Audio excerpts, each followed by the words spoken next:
Bismillahirrahmanirrahim. Alhamdulillahirabbil alamin. Segala puji bagi Allah Tuhan yang Maha Esa. Pada kesempatan hari ini kita bisa berkumpul walaupun secara daring Bapak Ibu ya, untuk melanjutkan serangkaian kegiatan pendidikan dan pelatihan kepala laboratorium sekolah. Kalau di SMK nanti ada kepala bengkel sekolah. Nah, kemarin kita sudah membahas tentang pembelajaran daring pada mata pelajaran produktif maupun mata pelajaran praktik di sekolah yang disampaikan oleh Pak Dekan. Dilanjutkan kemarin manajemen laboratorium sekolah. Hari ini dilanjutkan oleh Pak Mutakin, tadi ada beberapa materi yang disampaikan, mulai dari kualifikasi serta tugas dari Pranata laboratorium sekolah. Nah, sekarang kita lanjutkan pada materi manajemen perawatan dan perbaikan. Ini kalau kita bicara manajemen perawatan dan perbaikan, Bapak Ibu sudah ada gambaran semua ya, Bapak Ibu ya. Ini laboratoriumnya dirawat atau tidak, Bapak Ibu? Selama ini gimana, Bapak Ibu? Dirawat ya? Iya, Pak. Iya, Pak, dirawat. Alhamdulillah ya. Gimana hasil perawatannya? Baik atau masih perlu ditingkatkan? Perlu ditingkatkan, Pak. Perlu ditingkatkan. Perlu ditingkatkan ya. Alhamdulillah. Oleh karena itu nanti melalui pelatihan ini harapannya nanti setelah ini metode perawatannya, cara perawatannya, kegiatan-kegiatan perawatannya lebih efektif dan efisien. Seperti biasanya setiap presentasi saya selalu saya sertakan dengan biodata, informasi biodata saya supaya nanti Bapak Ibu ya lebih kenal saya.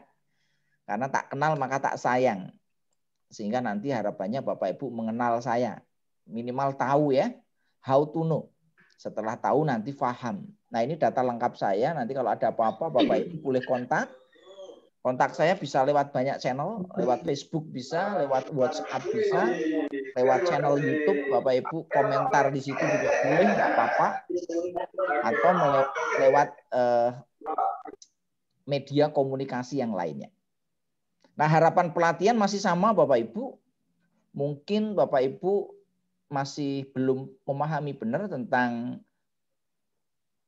kepala laboratorium, termasuk tentang standarnya, termasuk bagaimana memaintainnya, memanage laboratoriumnya, bagaimana melakukan perawatan, perbaikan peralatannya, bagaimana penerapan K3, bagaimana nanti membuat aktivitas di lab ya dengan lebih baik lagi. Tadi juga masalah perencanaan laboratorium dan lain sebagainya. Mungkin awalnya masih belum kompeten. Nah, harapannya nanti setelah ikut kuliah ini akan lebih kompeten. Jangan sebaliknya Bapak Ibu ya. Awal ikut itu sudah kompeten, setelah ikut justru tambah bingung. Nah, berarti ini gagal kegiatan kami. Kami tidak mengharapkan itu sehingga nanti kita memberikan beberapa materi-materi yang nanti akan kita sampaikan. Nah, tujuan pada materi yang hari ini itu adalah tujuannya pertama adalah memahami dan menguasai konsep manajemen perawatan dan pemeliharaan laboratorium maupun bengkel sekolah. Yang kedua, mampu menyusun program sistem perawatan dan perbaikan di laboratorium maupun bengkel sekolah. Jadi nanti Bapak Ibu mampu menyusun program jangka pendek, jangka menengah maupun jangka panjang. Lab IPA itu nanti kegiatan pemeliharaannya itu hariannya seperti apa, mingguannya seperti apa, bulanannya seperti apa, tahunannya seperti apa. Atau nanti cukup mingguan aja atau bulanan saja. Nah, ini silakan nanti Bapak Ibu harus bisa membuat ini. Yang berikutnya adalah memahami tentang organisasi sistem perawatan. Yang berikutnya dapat melaksanakan perawatan laboratorium maupun bengkel sekolah. Yang berikutnya dapat membuat laporan. Ini penting karena salah satu kompetensi di bidang kepala laboratorium itu ada 4 kompetensi minimal. Tadi sudah dibahas oleh Pak Mutakin saya kira ya. Ada kompetensi kepribadian, kompetensi sosial, kompetensi manajerial dan kompetensi profesional. Nah, membuat laporan itu adalah salah satu kompetensi profesional. Nah, yang berikutnya adalah mampu mengoptimalkan. Mengoptimalkan itu analoginya pakai handuk. Tutupi badan gimana Bapak Ibu? Kalau Bapak Ibu pakai handuknya terlalu ke atas, yang bawah kelihatan. Demikian juga sebaliknya, kalau terlalu ke bawah, yang atas kelihatan. Sehingga memang kita harus mencari yang optimal. Ya, menutupi atas dan bawah secara proporsional. Kenapa kok kita harus mencari yang optimal? Karena kita hidup di dunia.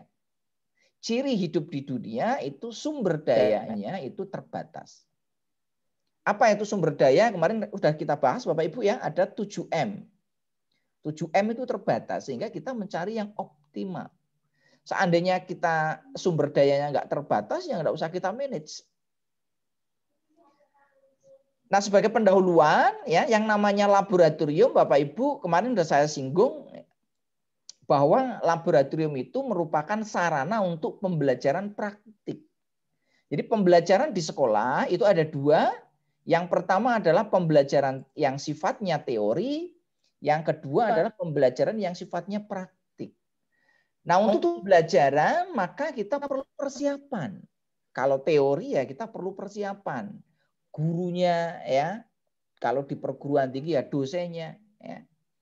Demikian juga untuk pembelajaran praktik kita perlu persiapan. Yang disiapkan apanya?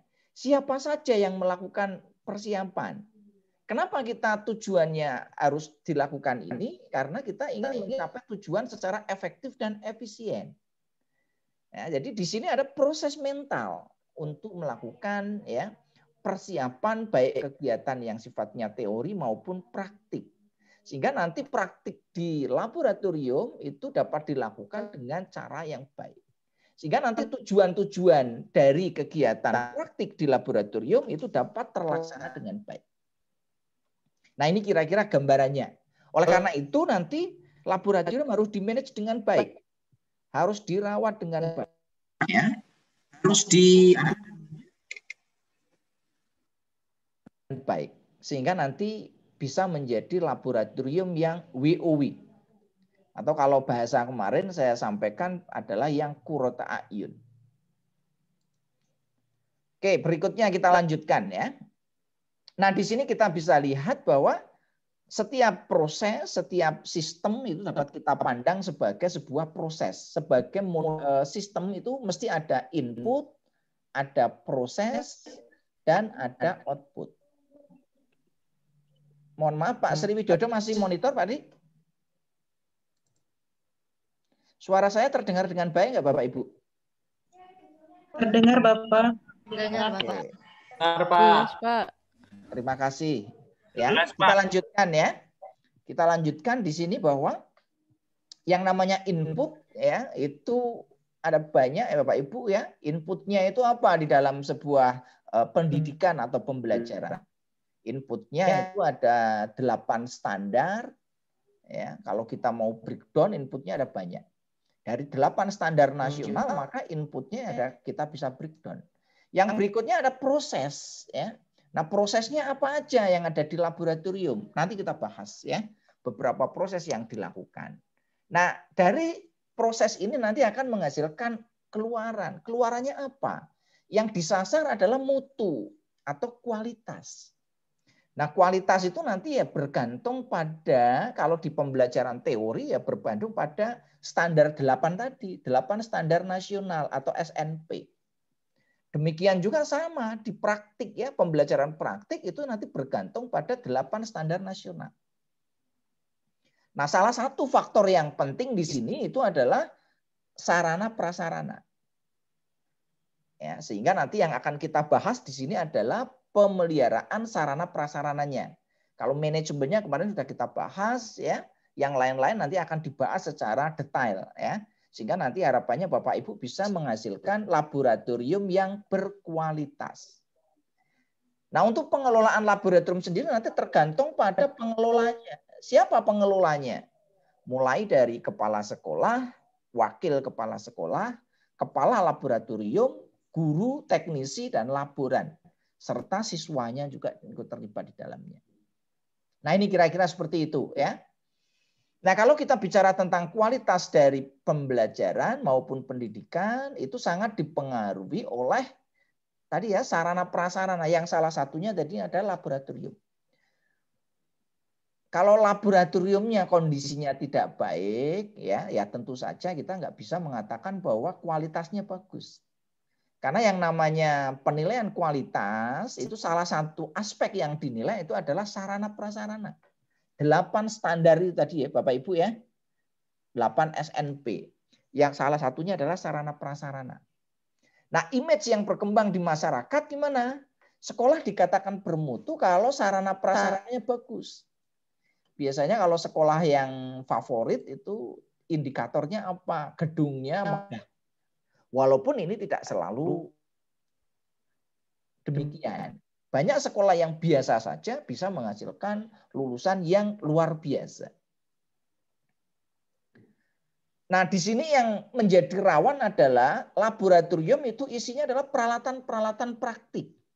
Peralatan praktik itu kalau dipakai maka akan rawan terjadi kerusakan. Nah, sehingga perlu di-maintain dengan baik. Nah, bagaimana nanti cara melakukan perawatan dan perbaikan? Nah, ini juga menjadi masalah. Seringkali masalah perawatan ini diabaikan. Kadang-kadang ada alat yang justru rusak karena nggak dipakai. Ada nggak Bapak Ibu alat yang rusak karena tidak dipakai? Ini seringkali sekolah itu dapat bantuan alat ya. Itu karena alatnya sudah ada hanya ditaruh aja di gudang. Masih di kardus, nggak dipakai, lama-lama rusak. Nah ini jangan sampai Bapak Ibu ya. Ini dampaknya bagaimana kalau peralatan rusak, maka pembelajaran praktik akan terganggu. Nah sehingga di sini kita perlu melakukan perawatan dan perbaikan. Nah sekarang kita bahas dulu, apa yang namanya laboratorium? Laboratorium itu bedanya apa dengan bengkel? Kalau di SMK nanti ada bengkel. Kalau di SMK nanti ada jurusan program keahlian teknologi. Kalau dulu STM, ada program keahlian ekonomi. Kalau dulu SEMEA, ada program keahlian farmasi. Ada program keahlian kesenian atau karawitan kalau dulu SMKK, ada program keahlian boga busana dan kecantikan. Nah, sehingga nanti istilah laboratorium itu nanti ada banyak. Nah, secara umum laboratorium itu didefinisikan sebagai sebuah ruang atau tempat di mana tempat itu digunakan oleh siswa untuk belajar. Belajarnya apa? Laboratorium belajarnya adalah melakukan pengamatan. Yang namanya di laboratorium belajarnya ngamati. Jadi jangan sampai nanti di laboratorium tidak ada yang diamati. Kenapa? Laboratoriumnya nggak ada isinya. Maka yang diamati apa? Maka tidak ada terjadi pengamatan. Yang kedua yang dilakukan adalah kajian, mengkaji. Ya. Fenomena Archimedes itu seperti apa? Itu nanti dikaji di laboratorium. Fenomena optik itu seperti apa? Dikaji di laboratorium. Fenomena makhluk hidup itu seperti apa? Dikaji di laboratorium. Fenomena kimia itu seperti apa? Dikaji di laboratorium. Yang berikutnya adalah percobaan. Bapak Ibu kalau di lab ya eksperimen. Kalau di lab itu nggak eksperimen ya tidak lengkap. Bapak Ibu masuk di rumah makan tapi tidak makan. Lengkap enggak kira-kira? Hanya nonton aja. Mau enggak kira-kira? Jangan sampai ya Bapak Ibu ya. Kalau di lab ya harus tadi. Ada pengamatan, ada pengkajian, ada percobaan. Ada juga pelatihan, melatih. Siswa itu melatih menimbang, melatih mengamati, melatih mengukur, melatih untuk melakukan analisis ya. Sehingga nanti harapannya siswa-siswa yang praktik di laboratorium itu mempunyai apa? Kompetensi. Jangan sampai nanti di lab itu hanya lihat. Kalau melihat itu kompetensinya apa? ya cuma melihat aja. Sehingga nanti Bapak Ibu ini tugas berat sebagai kepala lab ya, bagaimana nanti untuk membawa kompetensi ini ya dengan cara apa? Tadi harus membuat perencanaan ya untuk memahami konsep. Jadi Bapak Ibu nanti akan pembelajaran IPA itu ada konsep tentang optik. Bagaimana nanti bisa siswa itu bisa memahami secara komprehensif. Sehingga mendapat pengalaman nyata yang membentuk keterampilan sehingga menguasai kompetensi dalam bidang ilmunya. Ini kira-kira Bapak Ibu ya, yang dinamakan laboratorium yang ideal. Kalau laboratorium Bapak Ibu belum seperti ini, belum apa? Ideal. Masih perlu ditingkatkan. Nah, siapa pemakai laboratorium? Yang paling banyak itu adalah siswa. Ya tentu saja nanti ada gurunya, ada teknisinya, ada kepala labnya, dan lain sebagainya. Nah, peralatan yang digunakan secara kontinu nanti berpeluang terjadi kerusakan. Padahal yang namanya belajar itu secara kontinu. Di SMP labnya 1, yang praktik ada banyak. Kelas 1 mungkin ada A, B, C, D. Kelas 2 ada A, B, C, D. Kelas 3 ada A, B, C, D, dan lain sebagainya. Sehingga nanti kalau ada alat yang rusak, maka ya nanti akan mengganggu proses pembelajaran. Nah, sehingga perlu kita lakukan manajemen pemeliharaan. Kemarin sudah kita bahas tentang manajemen ya. Apa yang di-manage itu adalah sumber daya. Kenapa di-manage? Karena sumber daya ini adalah terbatas. Selama kita hidup di dunia, tidak ada sumber daya itu yang sifatnya unlimited. Walaupun Bapak Ibu seringkali kalau beli kuota internet kan bilangnya unlimited ya Bapak Ibu ya. Itu unlimitednya beneran atau tidak? Sebenarnya unlimited di dunia ini adalah unlimited semu. Hanya istilah saja. Tidak ada di dunia ini yang unlimited. Semua terbatas. Nah, sehingga untuk bisa mencapai tujuan yang efektif dan efisien tadi dibutuhkan manajemen. Nah, kemarin udah kita bahas ya. Yang ingin dicapai itu kan efektif, efisien. Bagaimana kita bisa mencapai sesuatu tujuan itu dengan cara yang efektif? Efektif itu artinya adalah berdampak. Atau melakukan sesuatu yang benar, itu namanya efektif. Bapak Ibu sebagai guru itu membuat RPP berarti itu efektif pekerjaannya. Karena Bapak Ibu melakukan pekerjaan dengan benar. Sebagai kepala lab, Bapak Ibu membuat perencanaan, berarti itu adalah pekerjaan yang efektif. Bapak Ibu sebagai kepala lab ikut pelatihan ini, itu adalah efektif. Bisa difahami ya Bapak Ibu ya, efektif itu apa? Efektif itu adalah melakukan sesuatu yang benar. Nah, efektif berkenaan dengan derajat pencapaian tujuan, baik secara eksplisit maupun implisit. Seberapa jauh rencana dapat dilaksanakan dan seberapa jauh tujuan akan tercapai. Ini adalah bicara tentang efektif. Nah, yang kedua adalah efisien. Efisien berkaitan dengan penggunaan sumber daya secara minimal. Contoh, apakah Bapak Ibu mengikuti pelatihan ini efisien atau tidak? Nah, itu kaitannya nanti bisa dihitung. Berapa sumber daya Bapak Ibu yang dibutuhkan? Apakah caranya paling mudah atau tidak? Apakah biayanya paling murah atau tidak? Apakah waktunya singkat atau tidak? Apakah bebannya ringan atau tidak? Apakah langkahnya paling pendek atau tidak? Nanti bisa dilihat. Ini berkaitan dengan efisien. Nah, efektif dan efisien itu nanti bisa berkaitan dengan masalah proses dan hasil. Nanti kita bisa lihat di sini. Apakah prosesnya itu efektif atau tidak? Apakah prosesnya efisien atau tidak? Ini bisa kita lihat dari dua aspek ini. Nah, kemarin sudah kita jelaskan yang namanya efisien, indikatornya ini. Indikator dikatakan efisien jika ini ya ada beberapa hal yang bisa kita lihat. Jadi Bapak Ibu nanti kalau melakukan kegiatan, Bapak Ibu bisa ukur.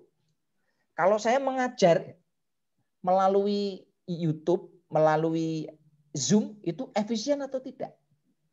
Efektif atau tidak? Nah, ini penting Bapak Ibu memahami tentang istilah efektif dan efisien. Agar tujuan kita itu dapat tercapai secara baik. Kadang kita melakukan pekerjaan tidak efektif. Sudah parah, tidak efektif, tidak efisien lagi. Ya.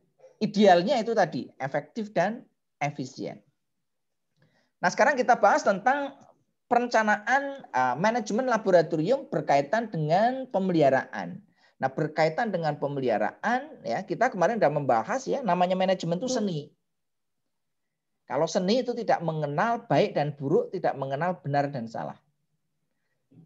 Yang kedua, manajemen itu sebagai ilmu. Kalau sebagai ilmu itu harus mematuhi kaidah-kaidah.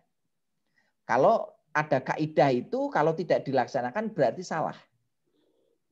Kalau kaidahnya dilakukan tidak sesuai dengan SOP, maka itu berarti tidak benar. Ini adalah manajemen sebagai ilmu dan seni. Nah, di dalam pemeliharaan, manajemen pemeliharaan nanti ada beberapa aspek. Yang pertama adalah perencanaan, yang kedua penataan, yang ketiga pengadministrasian, yang keempat itu adalah pengamanan, perawatan, dan pengawasan. Nah, ini supaya tadi Bapak Ibu, tadi ada yang menyatakan ya, Pak, bagaimana cara mengontrol, tadi pertanyaan di sesinya Pak Mutakin, ya, peminjaman alat. Terutama guru kalau pinjam itu sulit untuk ngontrolnya. Bagaimana cara ngontrolnya? Nah, ini Bapak Ibu mesti bisa menggunakan cara-cara manajemen yang efektif dan efisien. Nanti di materi SIM ya, sistem informasi manajemen, nanti saya kenalkan pakai software Bapak Ibu ya. Di sana nanti ada peminjaman dan pengembalian barang. Jadi nanti teman-teman guru maupun siswa yang pinjam alat itu nanti terrecord dengan baik. Itu salah satu penerapan manajemen.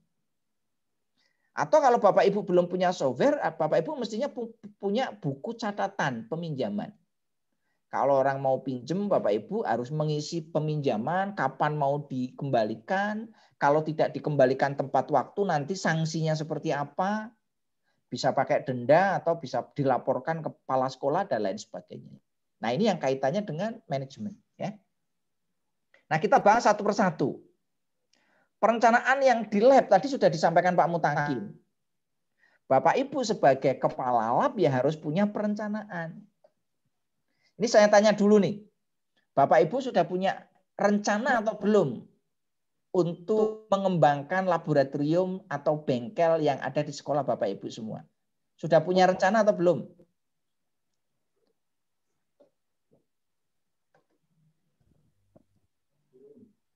Saya tanya Bu Dewi silakan. Sudah punya rencana atau belum Bu Dewi? Kalau karena saya bukan kepala lab sehingga kemarin belum berencana Pak. Tetapi karena setelah mendengarkan dari Bapak nanti kemungkinan ada rencana-rencana yang lebih baik. Ya, harusnya ini sudah mulai ya, mulai ditata nih. Rencana sederhana begini Bapak Ibu ya. Laboratorium itu mau diganti warna apa? Ini punya. Mungkin kalau ibu-ibu kan senangnya warna-warna muda gitu ya, warna pastel. Terus tirai atau gordennya itu mau dicuci atau sekalian mau diganti. Ya. Kaca-kacanya mau dibersihkan kapan? Setiap berapa lama? Itu contoh rencana yang sederhana Bapak Ibu. Kalau rencana yang agak ya nanti kita identifikasi alat yang kurang yang belum memenuhi standar itu apa saja. Ya. Oh, kita mau menerapkan nanti ada tata tertib, ada SOP, ada penjadwalan dan sebagainya. Jadi nanti Bapak Ibu harus punya rencana jangka pendek, jangka panjang maupun jangka menengah. Perencanaan itu merupakan proses pemikiran yang sistematis, analitis, logis tentang kegiatan yang harus dilakukan di lab. Nah, ini tantangan Bapak Ibu ya. Sebagai calon kepala lab atau sebagai kepala lab nanti Bapak Ibu punya tantangan di sini ya. Yang berikutnya, apa yang direncanakan berkaitan dengan bisa langkah-langkah, bisa metode, bisa SDM, bisa tenaga, ya, dana. Termasuk ini kalau Bapak Ibu nanti jadi kepala lab, nanti berapa anggaran sekolah untuk lab? Itu Bapak Ibu harus punya rencana. Sekarang itu anggaran sekolah untuk laboratorium IPA berapa setahun? Misalkan tahun ini IPA itu hanya dapat dana 1 juta. Kalau Bapak Ibu jadi kepala lab itu, Bapak Ibu mau nego dengan wakil kepala sekolah bidang sarpres atau tidak? Sudah punya bayangan seperti itu atau belum Bapak Ibu ini? Belum. Ya, ini harus mulai dipikirkan, ya. Apakah dananya itu mengandalkan dana sekolah lewat BOS atau nanti melibatkan komite sekolah? Atau nanti Bapak Ibu bisa mengadakan kegiatan income generating di lab. Lab IPA misalkan bisa manfaatkan Bapak Ibu untuk membuat misalkan untuk income generating, sekarang misalkan dimanfaatkan untuk membuat hand sanitizer. Di masa pandemik sekarang lumayan hand sanitizer. Untuk lab boga busana misalkan membuat masker. Untuk lab biologi misalkan untuk membuat ya tadi ya lab kimia, lab IPA itu untuk atau pelatihan-pelatihan. Lab komputer misalkan. Pelatihan untuk pegawai kelurahan. Sekarang pegawai kelurahan hampir semua pakai komputer. Nah, untuk meningkatkan kemampuan kompetensi di bidang komputer, lab TIK yang ada di sekolah dimanfaatkan untuk pelatihan. Lumayan dapat dana di situ. Nah, dananya nanti bisa digunakan untuk pengembangan laboratorium. Sudah ada rencana seperti itu atau belum Bapak Ibu? Pak Bejo, sudah ada rencana belum Pak Bejo?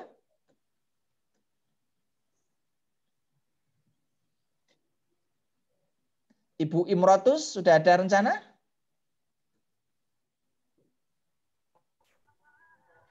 Sedikit, Pak. Sedikit. Ibu Sriningsih dari Lampung? Iya, belum, Pak. Belum punya ya? Belum. Iya. Ya, oke. Buku Ibu Eka Hidayati?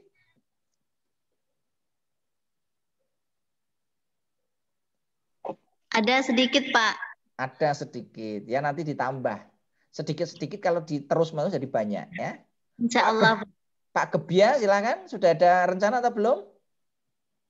Sudah Pak. Cuma memang untuk matangnya dan juga untuk pengaplikasiannya belum Pak. Untuk pelaksanaannya. Ya, terima kasih. Ini ya, minimal sudah ada bekal ya. Ya, sudah. Berikutnya Ibu Titis sudah punya?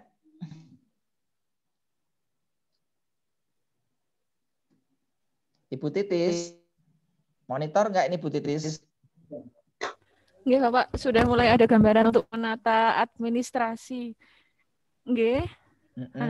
Ya, alhamdulillah. Halo ya. Sinyalnya agak jelek nih, Bapak. Iya, enggak apa-apa. Terdengar, terdengar bagus, Ibu.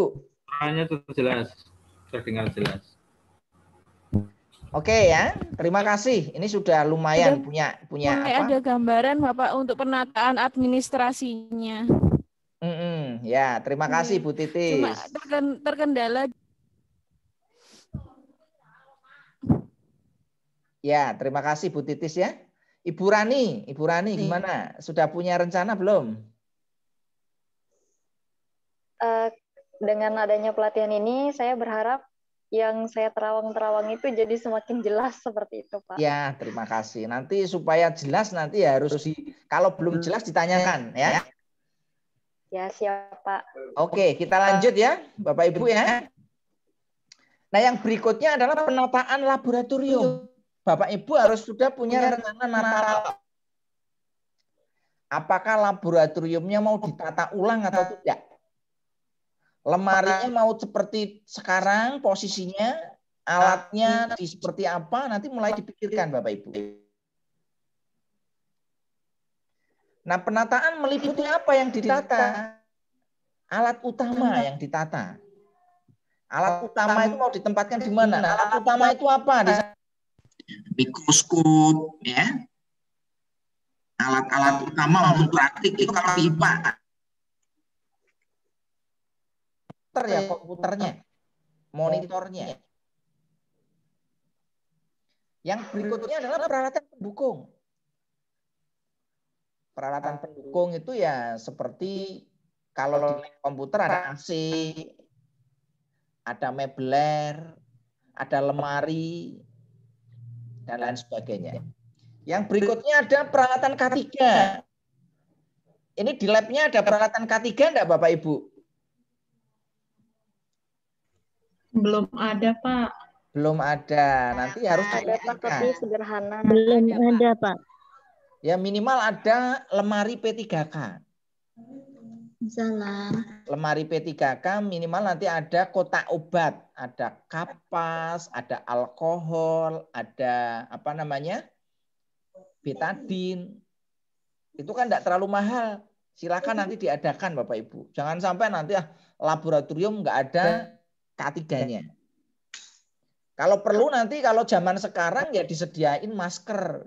Seandainya nanti ada yang lupa tidak membawa masker, pakai masker. Panasnya tadi ada. Yang berikutnya bahan-bahan praktik. Itu nanti harus ditata. Nah, penataan dilakukan dengan konsep 5S atau 5R. Ini materi 5S belum disampaikan Bapak Ibu. Yaitu apa? 5S itu Seiri, Seiso, Seikon, Shitsuke, dan Seiketsu. Atau dapat diterjemahkan menjadi ringkas, rapi, resik, rawat, dan rajin. Ini penting Bapak Ibu ya. Untuk nanti bisa membuat laboratorium itu menjadi laboratorium yang kurota ayun kamarin. Atau laboratorium yang WOW. Ini tujuannya kan ini ya. Nanti kalau saya berkunjung ke lab Bapak Ibu setelah pelatihan ya, harus ada perubahan.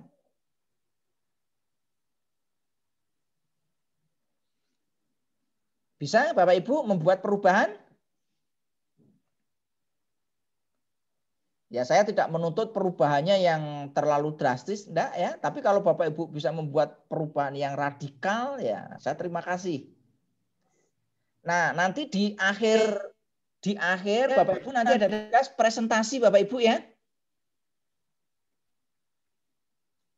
Nah di presentasi nanti ditampilkan Bapak Ibu kondisi sebelum ikut pelatihan seperti apa, setelah pelatihan seperti apa. Sehingga nanti Bapak Ibu selama pelatihan itu ada hasilnya. Kondisi lab sebelum pelatihan mungkin belum bersih, belum ringkas, belum rawat, belum rajin. Setelah pelatihan menjadi lebih. Nah, penataan alat bahan berkaitan erat dengan keteraturan dalam penyimpanan.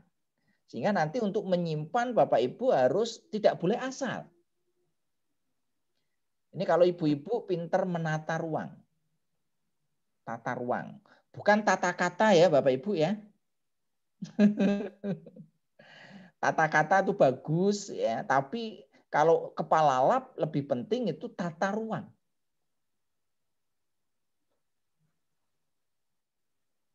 Nah, berkaitan dengan penataan laboratorium yang pertama harus tahu dulu fungsinya itu seperti apa. Alatnya tahu, fungsinya ngerti. Sehingga nanti bisa menata. Kalau nggak ngerti tentang alat dan fungsinya, ya natanya susah. Yang kedua ngerti sifat bahannya. Oh ini alat ini berat, alat ini mahal, alat ini kalau jatuh rusak. Sehingga nanti harus kita taruh di tempat yang bawah. Jangan peralatan yang mudah pecah ditaruh di atas. Indonesia rawan gempa Bapak Ibu ya. Kalau ada guncangan dikit nanti bisa jatuh, bahaya. Sehingga nanti ini penataannya harus diperhatikan. Kualitas alat termasuk kecanggihan dan ketelitian ini juga harus diperhatikan. Jangan sampai nanti mikroskop diletakkan, dicampur dengan bahan-bahan kimia. Maka nanti mudah untuk apa? Ngembun. Mudah terkontaminasi bahan kimia. keperangkatan ya, nilai atau harga ya, kualitas atau kelangkaan barang-barang yang langka itu nanti harus lebih hati-hati Bapak Ibu. Atau barang yang mahal. Bahan dasar penyusun yang tersusun dari kaca, hati-hati. Yang tersusun dari plastik, ya, yang tersusun dari kayu dan lain sebagainya. Termasuk yang tersusun dari seperti alat peraga untuk makhluk hidup atau globe dan lain sebagainya. Kalau di komputer ya ada apa namanya CPU, ada monitor, ada mouse, ada keyboard, ada printer dan teman-temannya. Yang berikutnya bentuk dan ukuran. Bobot atau beratnya ini nanti harus diperhatikan. Nah, ini untuk penataan laboratorium, ini contoh ya, ini laboratorium biologi, laboratorium kimia. Silakan nanti Bapak Ibu tata dengan baik. Nah, silakan Bapak Ibu ya, penataannya bagaimana supaya nanti siswa itu bisa leluasa praktik. Ini untuk tempat prakteknya. Jadi nanti meja demonstrasinya di mana, terus nanti meja praktiknya di mana, wastafelnya di mana, lemari bahannya di mana, terutama nanti kalau ada lemari asam. Ini untuk lab-lab kimia, lab IPA. Yang di sana ada bahan-bahan yang mengandung bahan kimia. Sehingga nanti harus disimpan pakai lemari asam. Ada yang punya lemari asam, Bapak Ibu? Yang lab IPA ataupun kimia, fisika, biologi? Ada, Pak. Yang ada ya? Cerobongnya itu ya, Pak ya? Ya, untuk lemari asam untuk menyimpan barang-barang yang bersifat kimiawi agar dia tidak membahayakan ya. Nah, gimana caranya kalau menyimpan barang-barang kimia tapi kita nggak punya lemari asam? Saran saya nanti Bapak Ibu modal apa namanya tempat yang mirip Tupperware gitu ya. Tapi jangan pakai Tupperware, kalau Tupperware mahal. Bapak Ibu beli Tupperware KW ya. Nanti alat-alat bahan-bahan kimia nanti masukkan di situ. Kalau perlu lagi nanti ditambah lagi pakai seal supaya nanti tidak, kalaupun dia tumpah tidak membahayakan. Beli di online murah ini ya. Satu box itu isi 12, paling harganya ya di bawah 100.000. Sehingga bisa untuk nyimpen bahan-bahan yang dalam tanda kutip tadi berbahaya. Nah, ini penyimpanannya. Monggo, lemarinya pakai apa? Lemari kayu atau lemari kaca atau lemari besi? Silakan dioptimalkan. Kalau di sekolah banyaknya pakai lemari apa Bapak Ibu? Kayu, kaca atau besi? Atau plastik? Kayu, Pak. Kayu, Pak. Kayu. Kayu tapi ada kacanya ya? Atau kayu semua? Ada sebagian kaca, ada yang kaca, ada yang kayu. Ada besi juga, Pak. Ada besi juga. Yang besi hati-hati Bapak Ibu. Karena besi itu nanti kalau kena bahan kimia bisa karat. Harus dijaga. Bahan kimia jangan sampai tumpah di situ. Kalau yang kayu jangan sampai kena air. Karena kayu itu musuhnya air atau lembab. Kalau lemarinya kayu, daerahnya lembab, ya repot. Sehingga Bapak Ibu harus ngerti bagaimana cara mengatasi daerah yang lembab. Ada yang daerahnya lembab Bapak Ibu?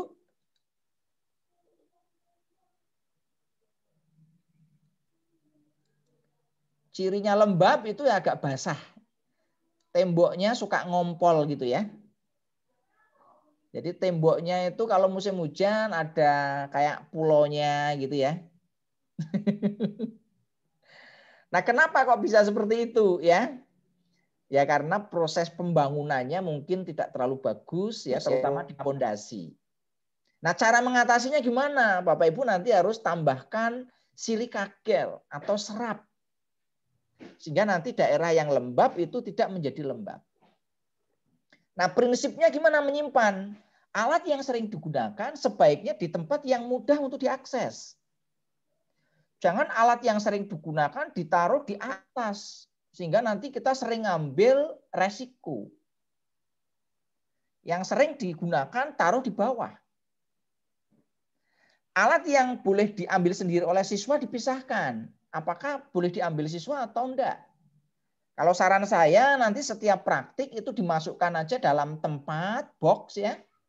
Sudah ditulisi praktek 1, praktek 2, praktek 3. Jadi nanti itu dimasukkan dalam box, aman. Siswa nanti ngambil nggak masalah karena dimasukkan dalam box. Kalau di situ ada gelas, dikasih nanti tempat untuk supaya gelasnya tidak berbenturan. Ini kalau untuk lab IPA ya, lab kimia, lab biologi. Kalau untuk lab komputer kan tidak ada alat-alat yang diambil. Kecuali lab komputer yang di SMK. Lab komputer yang di SMK di situ mungkin ada kabel, ada konektor. Itu yang nanti harus bisa dihitung. Kalau lab bahasa enak, lab bahasa kan udah paten ya Bapak Ibu ya. Yang lab bahasa coba tunjuk jari ada berapa Bapak Ibu yang di sekolahnya ada lab bahasa?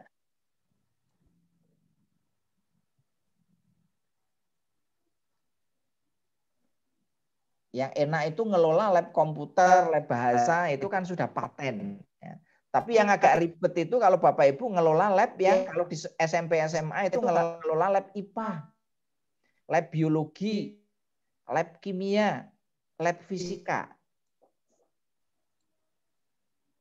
Atau kalau di SMK Bapak Ibu ngelola lab yang untuk keahlian. Lab listrik, lab elektronika, lab otomotif, di mana nanti bahan dan alatnya jumlahnya banyak. Nah, yang berikutnya adalah alat untuk percobaan dikumpulkan menurut golongan percobaannya tadi. Enak. Percobaan 1 sudah dikumpulkan dalam box. Yang berikutnya, alat yang digunakan untuk beberapa jenis percobaan disimpan tersendiri di tempat khusus.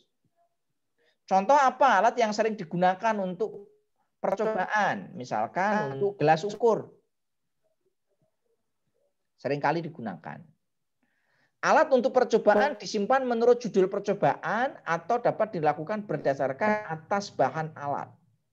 Nah, ini adalah cara-cara melakukan penyimpanan atau peletakan peralatan.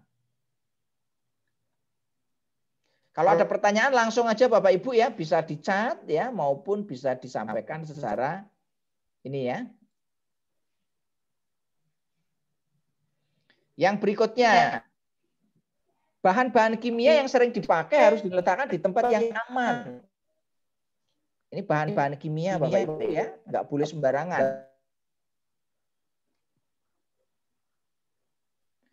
Bahan-bahan yang pekat itu nanti harus diamankan. Seperti misalkan H2SO4 yang pekat. Kalau di otomotif oli, itu harus diamankan dengan baik. Atau gas. Kalau di boga ya ada peralatan-peralatan yang butuh untuk keamanan. Ada asam, ada garam, ada cuka, ada bahan-bahan makanan, ada pewarna. Kalau di lab komputer enak lah, kalau komputer bahannya paling kertas sama tinta atau toner. Paling ya tambahnya kabel, ya konektor dan lain sebagainya. Bahan yang jarang dipakai, ya nanti peletakannya lebih ini ya, supaya nanti lebih tidak rusak, tidak dipindah-pindah malah justru rusak. Bahan yang berbahaya atau B3 beracun, radioaktif, mudah terbakar atau mudah meledak, hati-hati harus disimpan dengan baik. Nah ini contoh kalau di sekolah ya, ini banyak penyimpanannya ini dikasih seperti ini Bapak Ibu ya. Gelas itu ya nanti dikasih pengaman, jangan seperti ini yang nomor 2 ini. Yang nomor 2 ini kalau ada gempa ya semua pecah itu karena bertabrakan. Sehingga nanti sebaiknya untuk yang terbuat dari kaca dikasih pengaman lagi. Kayak nyimpan gelas di rumah Bapak Ibu ya, dikasih tempat pengaman. Demikian juga untuk Erlenmeyer ya, tabung reaksi untuk gelas ukur dan lain sebagainya nanti harus dikasih pengaman. Kalau seperti ini rawan.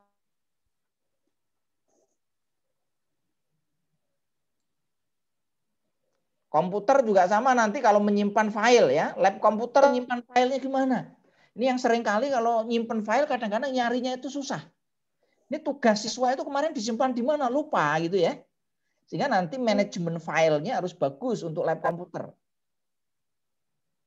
Berikutnya peralatan pembersihan alat ya. Pembersihan alat bagaimana? Peralatan lab harus dibersihkan secara berkala. Ada yang labnya pakai karpet, Bapak Ibu?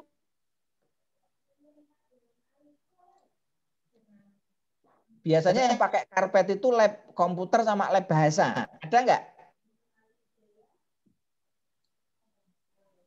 Ada, Pak. Ada. Nah ini ada hati-hati ya Bapak Ibu ya. Kenapa kok hati-hati Ibu? Karena karpet itu tempat bersarangnya kuman. Zaman sekarang itu virus. Nah, hati-hati. Sehingga karpet harus periodik dibersihkan. Kalau karpet bersihkannya ya pakai penyedot debu. Jangan bersihkan karpet pakai sapu, nggak harus bersih. Yang berikutnya, pembersihan peralatan lab harus dilakukan secara hati-hati, terutama lab IPA, lab komputer. Lab-lab yang rawan rusak. Komputer juga harus dibersihkan, itu terutama kipas-kipas komputer. Itu seringkali komputer itu hang. Karena apa? Saya seringkali menemukan di lab komputer itu pada hang. Kenapa? Ternyata begitu saya cek, kipasnya sudah kotor. Karena kipasnya sudah kotor, dia mutarnya tidak kenceng. Karena muternya tidak kenceng, prosesornya kerjanya berat. Karena kerjanya berat, pendinginannya tidak bagus, maka panas, overload. Sehingga seringkali komputer menjadi hang. Nah, sehingga nanti harus hati-hati bersihkan kipasnya. Karena kalau kipas dibersihkan tidak hati-hati, justru mengotori mainboard. Pembersihan harus memperhatikan K3, kesehatan. Ya. Pembersihan dapat dilakukan oleh semua pihak. Siswa bisa, teknisi bisa, laboran bisa. Kalau tidak punya semua ya kepala laboratorium. Nah, lab minimal harus punya peralatan kebersihan. Jangan sampai nanti lab nggak ada peralatan kebersihan.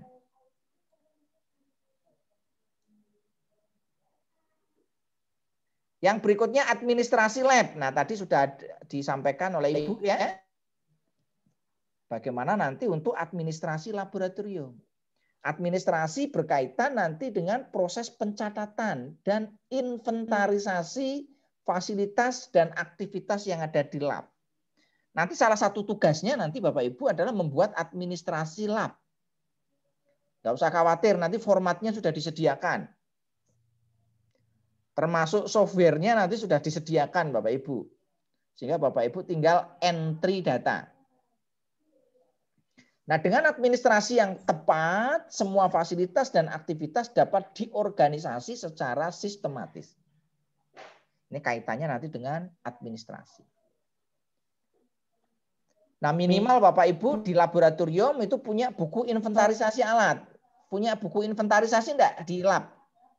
Ada ya, Ibu ya?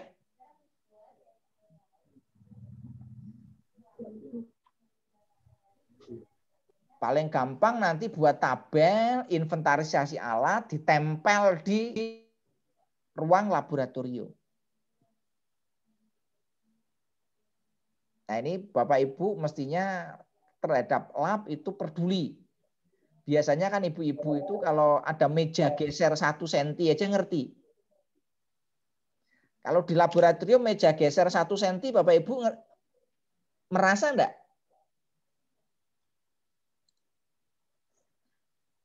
Kalau belum berarti ini sense of kepala labnya belum muncul. Kalau Bapak Ibu biasanya kan gula berkurang 1 sendok aja ngerti ya. Bu Titis itu kan biasanya begitu ya. Iya, Pak. Nah, demikian juga untuk peralatan lab. Kalau ada gelas ukur hilang 1 ngerti enggak kira-kira?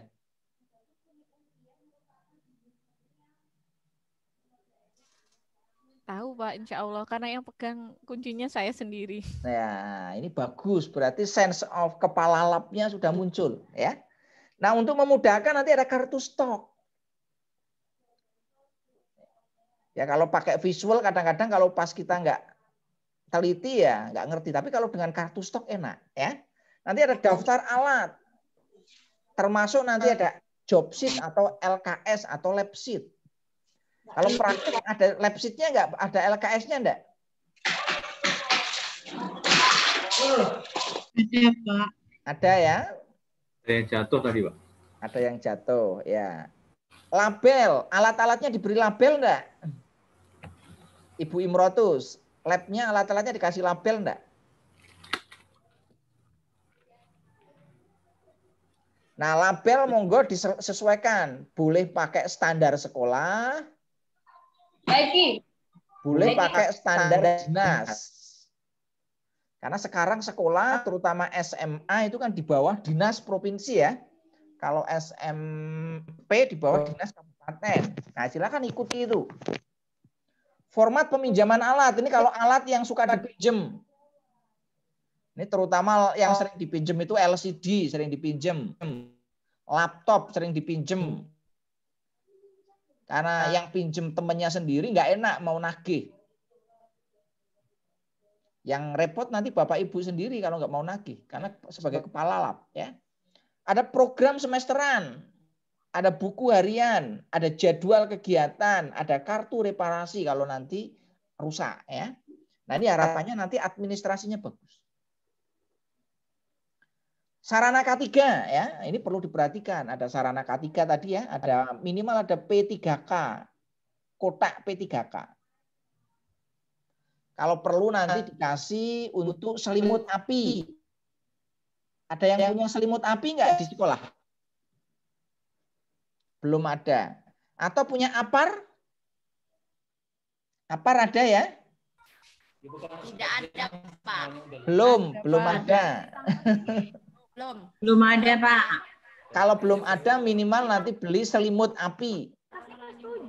Selimut api itu kain tebal ya yang nanti dibasahi. Kalau ada nanti kebakaran nanti tinggal dibasahi nanti ditutup. Sehingga nanti kalau ada api kecil Bapak Ibu nggak usah takut. Tinggal tutup pakai selimut api. Kalau tidak ada apar. Saluran air. Untuk wastafelnya ada ya, untuk lab IPA,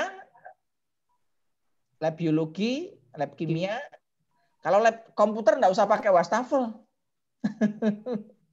Lab bahasa nggak usah. Kalau mau ditasi wastafel sekarang karena musim pandemi corona, ngasihnya di luar. Jangan di dalam, nanti malah konslet semua komputernya. Saluran gas, ini terutama untuk yang ini, yang buga. Buga, terus untuk lab mesin, untuk kelas, itu kan butuh gas. Jaringan listrik, hati-hati jaringan listrik ya harus ditata dengan baik, jangan diolor-olor pakai kabel yang tidak beraturan. Ini kotak P3K tadi dilengkapi dengan obat. Nomor telepon pemadam kebakaran ada nggak? Kalau ada kebakaran. Nomor teleponnya saja ya yang ditempel. Belum ada. Kalau belum ada ini kan gampang ya Bapak Ibu ya. Tinggal nanti cari di di internet ya, disesuaikan dengan daerahnya. Sehingga nanti kalau kejadian ada misalkan siswa yang sakit gitu ya bisa diteleponkan ke dokter, ke rumah sakit. Atau kalau ada langsung kebakaran. diantar, Pak, rumah sakit. Ya, ini harus ada nomornya, kontaknya. Saya karena pernah Bapak Ibu ya, di kelas itu ada tiba-tiba mahasiswa itu yang pingsan. Saya sampai bingung itu kan, pingsan. Nah, kalau ada nomornya kan enak, kita bisa kontak. Kita bisa kontak kondisi darurat, ini pingsan. Ini kadang-kadang anak-anak siswa sekolah kan mungkin belum makan, belum sarapan gitu ya. Di sekolah belum sarapan, belum mengerjakan tugas juga, sama gurunya dimarahin gitu ya. Shock. Nah, ini hati-hati Bapak Ibu. Alat pemadam kebakaran ya, bak berisi pasir kering dengan skop ya, ini penting juga. Selimut api jika perlu ya. Aturan dan tata tertib. Ada aturannya ya Bapak Ibu ya, atau tata tertib. Nah, yang berikutnya tata letak. Tata letak Bapak Ibu silakan didesain ya, apakah mau didesain ulang atau tidak. Nah, prinsip tata letak di laboratorium itu prinsipnya apa? Yang pertama keamanan. Supaya nanti lalu lintas siswa itu aman. Jangan sampai nanti terutama kalau yang di lab ini ya, di lab IPA ini kadang-kadang lalu lintas yang tidak bagus itu nanti pas waktu praktikum bisa memecahkan peralatan. Pernah nggak Bapak Ibu gelas ukurnya jatuh pecah dan larutannya kena siswa? Tidak, Pak. Alhamdulillah ya. Lab komputer ada nggak kena yang kesandung kabel?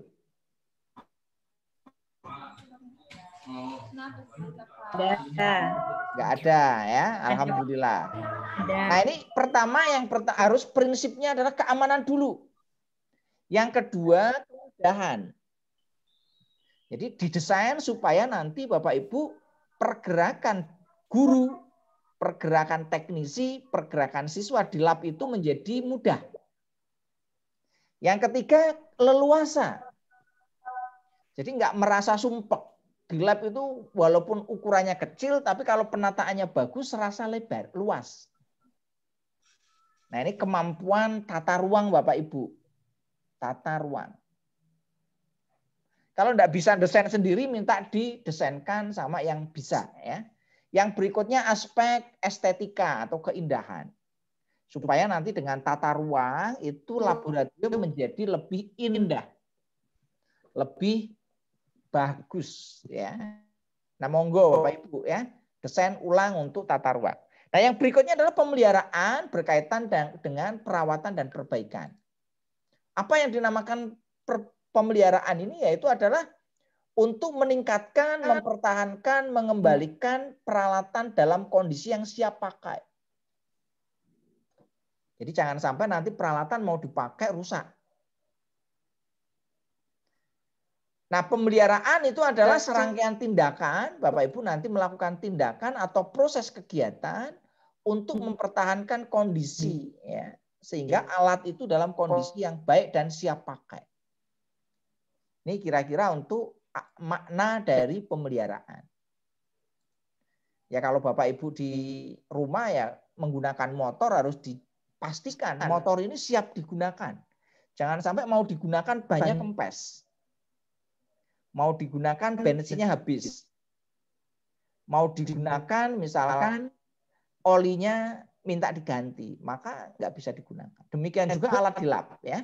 Nah caranya ada dua, yaitu yang terencana dan yang tidak diterencana. Nah yang terencana nanti ada yang preventif, mencegah, ada yang korektif, ada yang prediktif. Preventif itu mencegah, sebelum rusak dicegah. Kalau yang korektif ini udah diperkirakan, oh ini rusaknya tahun depan. Sehingga nanti Bapak Ibu sudah siap penggantinya. Kalau yang prediktif nanti diprediksi. Sebelum rusak nanti ini diprediktif. Oh kira-kira ini kalau kondisinya seperti ini perlu perbaikan. Bisa difahami ya Bapak Ibu ya. Prediktif, oh ini musim hujan. Musim hujan itu sebelum hujan Bapak Ibu sudah memperbaiki atap. Oh kalau musim hujan ini lembab. Kalau lembab nanti peralatan nanti akan rusak. Maka itu sudah sedia silika gel. Itu prediktif. Yang berikutnya yang tanpa perencanaan, ini darurat. Sudah diprediktif, sudah dikorektif, sudah dipreventif, tetap saja terjadi rusak. Ya ini darurat. Tapi jangan sampai nanti semuanya darurat ya Bapak Ibu ya. Ini untuk perawatan ya. Nah ini kalau kita jabarkan nanti ada banyak ya untuk perawatan itu mulai. Ini kalau ini bisa diterapkan Bapak Ibu di lab maupun di tempat rumah Bapak Ibu ya. Nah ini perkembangannya ya ke depan itu yang namanya perawatan. Kalau ibu-ibu kan perawatannya kan lengkap ya. Ibu-ibu kalau saya lihat itu metode perawatannya itu sangat bagus. Melakukan preventif ya kan. Sebelum keriput muncul udah dipreventif. Tapi kalau untuk ngerawat lap, ya ampun, ya kan? Semuanya pakai darurat. Nah, harapannya Bapak Ibu ya, merawat tubuh Bapak Ibu itu nanti metodenya diterapkan di lab. Ini saya nggak nyindir loh ya. Biasanya ibu-ibu kalau ngerawat badan itu kan sedemikian hebat.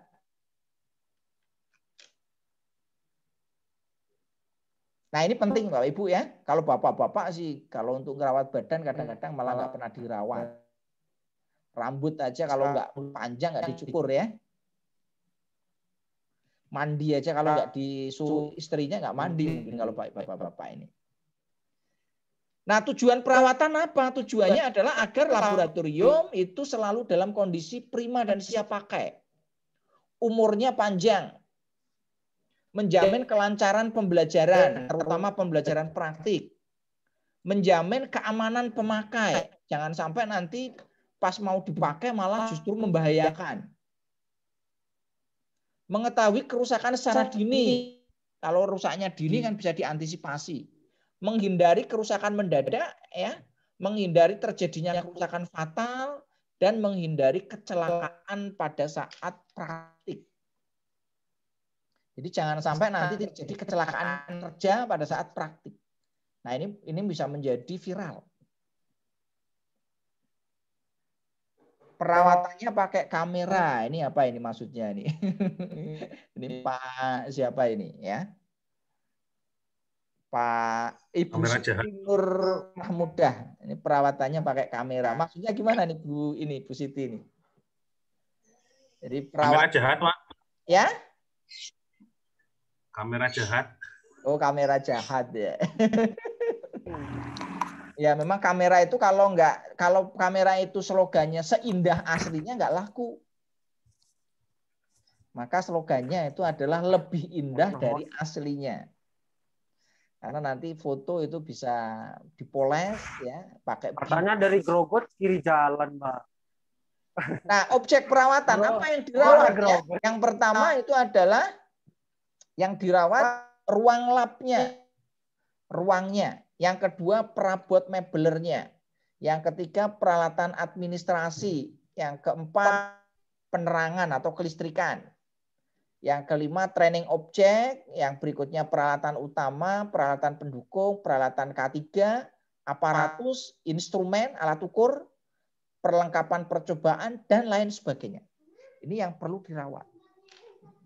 Nah ini kita bisa menggunakan ya prinsip pondasi seperti ini ya.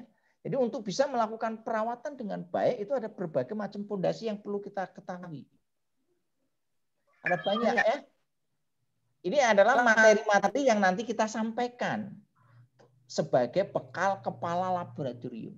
Sehingga nanti dengan adanya tiang-tiang pondasi ini ya, sehingga laboratoriumnya bisa menjadi laboratorium yang WOW atau Kurota Ayun kemarin ya. Nah, sumber daya manusianya siapa aja? Ini kalau kita bicara ideal ya, ada kepala lab, ada laboran, ada teknisi. Kalau teknisi ada di internal syukur, kalau nggak ada bisa mengambil yang dari luar. Misalkan ini lensa mikroskopnya Jamuren. Bisa nggak teknisinya bersihkan? Ada nggak yang lensa mikroskopnya Jamuren, lab IPA? Ada, Pak. Ada. Terus gimana Ibu cara membersihkannya? Biasanya manggil dari pihak luar. Ya, itu berarti teknisi dari luar. Kalau manggil pihak luar berarti ada konsekuensi apa? Biaya. Ada biaya. Mahal atau murah Ibu? Mahal Pak untuk perawatannya.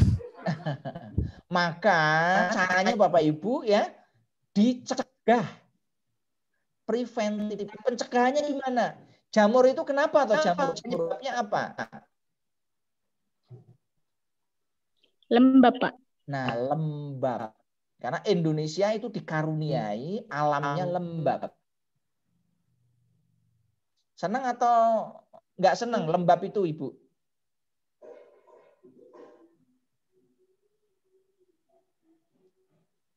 Kalau di Eropa alamnya kering. Termasuk di Arab Saudi ya, yang pernah naik haji itu di sana kering. Lebih senang kering atau senang lembab, Ibu? Lembab, Pak. Senang lembab ya. Ya kalau sering lembab nanti harus dicegah supaya peralatan tidak jamuran. Caranya gimana? Caranya nanti penyimpanannya nanti dikasih apa? Silika gel. Ada yang tahu nggak silika gel itu seperti apa? Yang biasanya di sepatu atau tas yang baru itu, Pak. Iya, betul itu, Ibu. Ya, seperti tas atau sepatu baru itu mesti supaya kalau nggak dikasih silika gel jamuran itu walaupun baru. Maka supaya tidak jamuran di situ ditambahkan. Atau kalau Bapak Ibu susah mencari silika gel, carilah produk yang namanya serap. Pernah dengar nggak serap, Bapak Ibu? Ini bentuknya butiran-butiran yang dimasukkan dalam itu ya. Nanti di situ kalau diletakkan di tempat yang lembab nanti akan terisi air penuh. Kalau airnya penuh ya nanti udah dibuang. Ada yang isi ulang ya nanti tinggal diisi ulang lagi. Ada yang sekali pakai. Nanti bisa dicari ya untuk produk serap.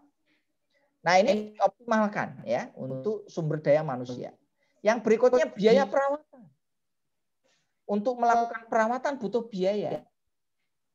Ibu-ibu kalau perawatan wajah butuh berapa biayanya Ibu sebulan?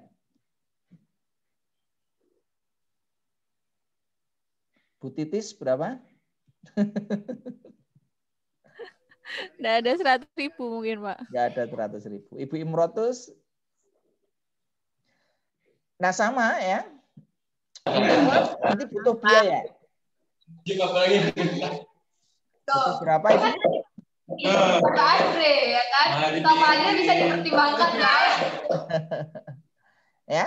Apa biayanya? Untuk pembelian bahan, untuk suku cadang, untuk peralatan, untuk tenaga perawatan jika dari luar, termasuk membersihkan tadi dari luar ya, maka ya harus. Yang berikutnya peralatan. Ya, di lab ya minimal punya inilah ya. Vacuum cleaner punya Bapak Ibu? Kalau lab IPA enggak perlu mungkin ya. Yang perlu ini sapu sama tempat sampahnya. Punya ini juga ya. Jangan sampai nanti nggak punya alat untuk pembersihannya. Ya kalau di lab ini ya untuk wastafel ya harus pakai sikat, harus pakai spons, harus pakai sabun, harus pakai peralatan-peralatan yang lain. Ya, ini alat-alat ya. Kalau belum ada ya nanti sebagai kepala lab ya diadakan Bapak Ibu. Jangan sampai sebagai kepala lab nggak diadakan. Bahannya, ya ini bahannya juga penting Bapak Ibu.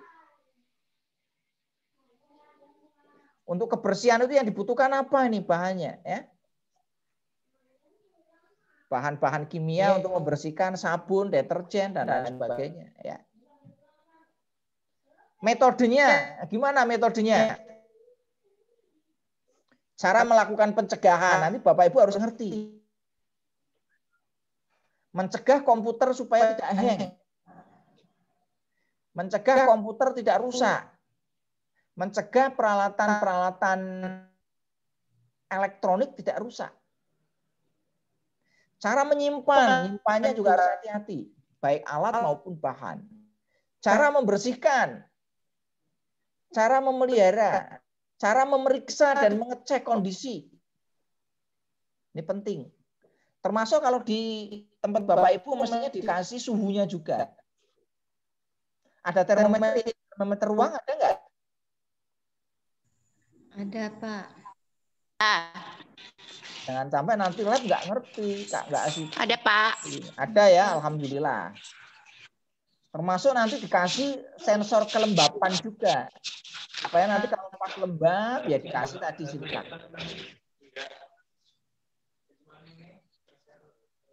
Jangan biarkan laboratorium di masa pandemik ini dibiarkan tidak pernah dikunjungi lebih dari 1 bulan.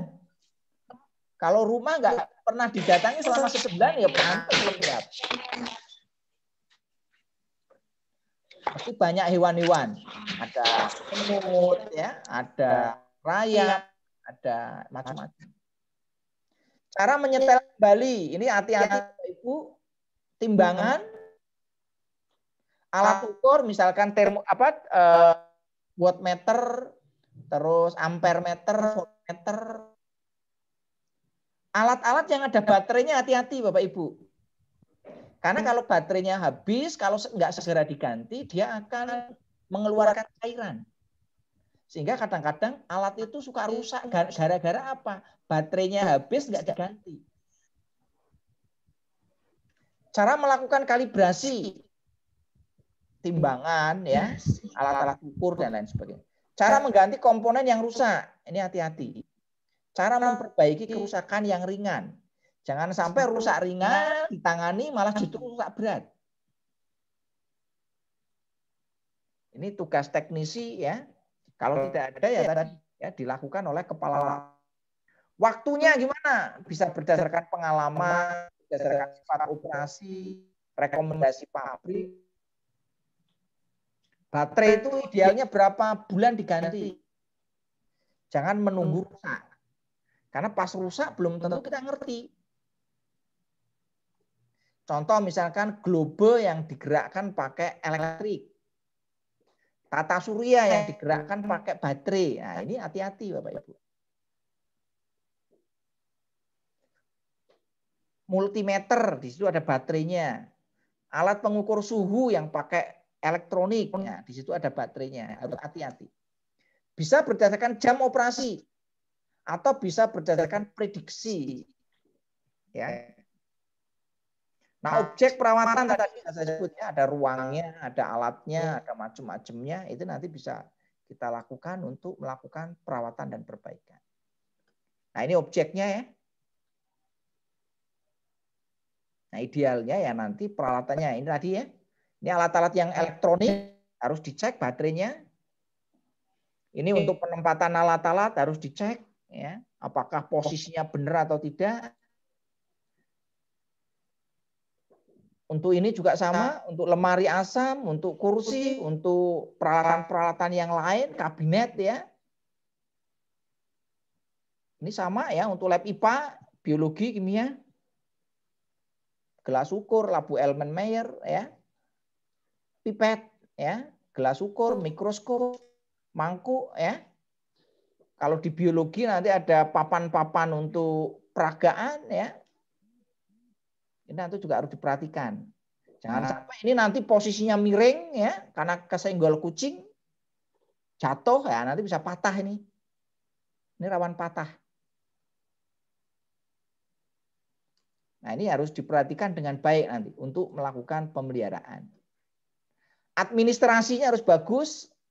Ada bukunya, kalau perlu ada softwarenya, ya, administrasi bisa dilakukan dengan baik, inventarisasinya sehingga nanti memudahkan kita dalam melakukan untuk instalasi listrik. Ini seringkali listrik itu di sini kadang-kadang suka jadi sarang semut. Begitu kita nyalakan kesetrum.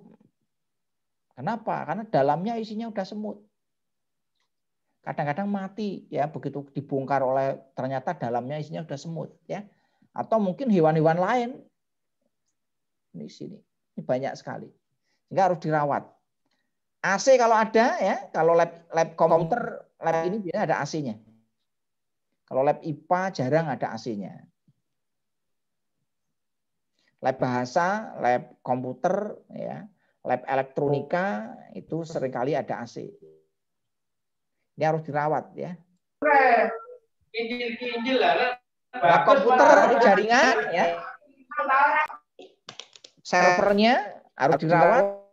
Ya, jangan sampai nanti servernya rusak. Jaringannya di sini ya. Hotspot ya atau router. Peralatan komunikasinya nanti jaringannya, kabelnya apakah masih bagus atau tidak. Nanti ada modem ya dan lain sebagainya. Ini harus dirawat dengan baik untuk objek peralatan laboratorium. Nah, untuk manajemen ya kaitannya kemarin ya ada perencanaan, ada pengorganisasian, ada pelaksanaan dan ada pengendalian. Bapak Ibu nanti harus ini ya sebagai kepala lab bisa merencanakan kapan ya, bisa mengorganisasikan siapa saja yang bertugas ya, bisa melaksanakan dan bisa mengevaluasi dan mengendalikan. Nah, ini contohnya Bapak Ibu, contoh perawatan. Misalkan ini lab labnya, ada pintu, ada dinding, ada lampu, ada lemari, ada globe, ada printer, ada mouse, ada gelas ukur, ada alat peraga praktik ya. Ini jenis kerusakan yang bisa muncul apa? Kita identifikasi. Perbaikannya nanti seperti apa? Pencegahannya bagaimana ya? Nah, ini yang kita lakukan dengan baik. Sebagai kepala lab saya kira ini yang kali. Ini contohnya komputer, ya, misalkan tidak bisa smart. Hasil perbaikannya gimana? Rekomendasinya install ulang atau mengganti yang rusak. Gelas ukur sering berjamur, mikroskop tidak fokus, router tidak kerja dengan baik, circuit breaker tidak kerja dengan baik, mesin bubut, shock breaker, kabel, mesin oven dan lain sebagainya. Nah, ini adalah contoh-contoh yang mana dilakukan. Sampai di sini sudah ada gambaran ya Bapak Ibu ya, kegiatan pemeliharaan laboratorium sekolah. Ini kalau lab otomotif, ada sepeda motor, ada komputer, macam-macam ya. Periodenya berapa lama ini untuk perawatan? Nah, nanti di sini silakan Bapak Ibu ditentukan. Kalau terlalu cepat boros, kalau terlalu lambat takut rusak. Dicari yang optimal. Nah, sebagai penutup ya Bapak Ibu ya, tanpa kemauan yang keras, tanpa pengetahuan, keterampilan, dan perencanaan yang baik, ya, laboratorium itu ya akan sangat seperti ilustrasi di sini. Jadi untuk menuju ke lab yang WOW, ya, yang Qurrata A'yun itu ya seperti ini nih jalannya.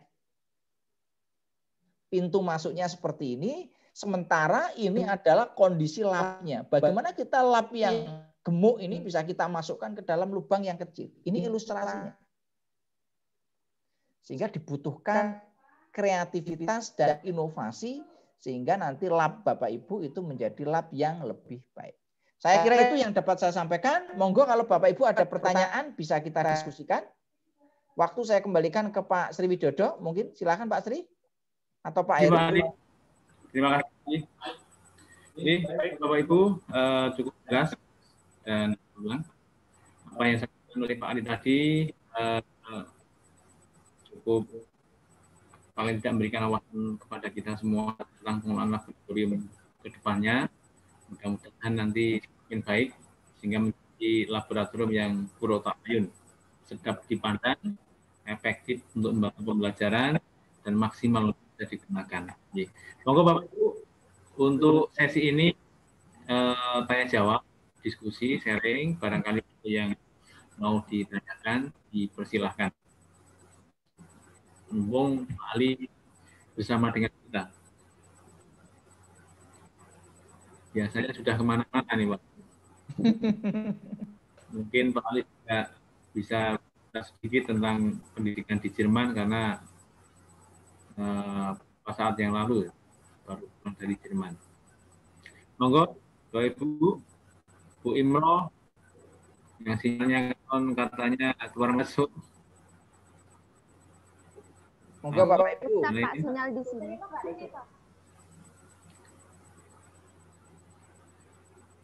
Nih, baik Ibu. Pak Kusman Saleh dari Luwu ya Pak ya.